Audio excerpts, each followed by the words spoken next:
एक प्रचलित मान्यता के अनुसार तुलसीदास जी ने जन्म लेते ही सबसे पहले राम कहा था, इसीलिए उनका शुरुआती नाम राम बोल। आज हम लोग बात करेंगे रामचरितमानस के अयोध्या कांड की। अयोध्या कांड की शुरुआत राम जी की राज्याभिषेक की तैयारियों से होती है।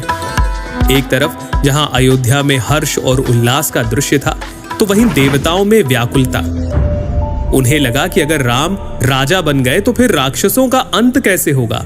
इस दुविधा को लेकर वो माता सरस्वती के पास पहुंचे और फिर माता सरस्वती ने मंथरा की बुद्धि फिराई।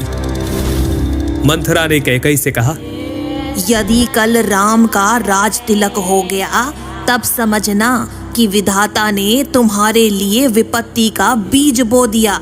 कौशल्या तुम्हें दुख देगी और भरत को कारागार में डाल दिया जाएगा।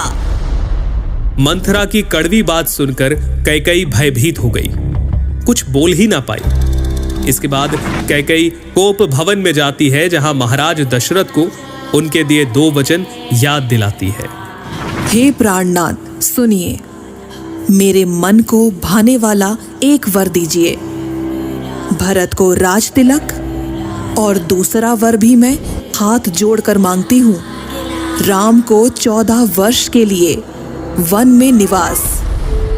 कैकई की बात सुनकर महाराज दशरथ सहम गए। उनका शरीर ऐसा हो गया जैसे ताड़ के पेड़ पर बिजली गिर गई हो।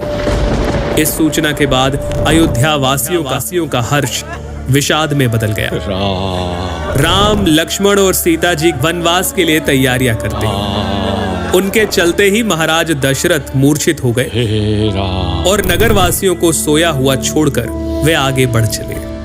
इसके बाद श्री राम श्रृंगवेरपुर पहुंचते हैं, जहां निषाद राज उनकी सेवा करते हैं और फिर केवट की नाव में बैठकर राम, लक्ष्मण और सीता माता गंगा पार करते हैं। इधर अयोध्या में श्री राम वियोग में महाराज दशरथ स्वर्ग सिधार गए और अयोध्या में वापस आकर जब भरत जी को सारे घटनाक्रम का पता चलता है तो उनके सारे अंग क्रोध की अग्नि में जलने लगते हैं। अपनी तूने सारे कुल का नाश कर दिया। यदि तेरी इतनी ही बुरी रुचि थी तो मुझे जन्म लेते ही मार क्यों नहीं दिया? अरे कुमति, तेरे हृदय में ये कुविचार आया तभी तेरे हृदय के टुकड़े टुकड़े क्यों नहीं हो गए? तेरी जीवा गल क्यों नहीं गई?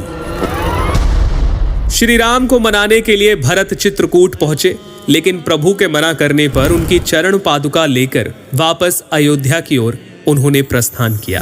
सुनि सिख पाई असीस बड़ी,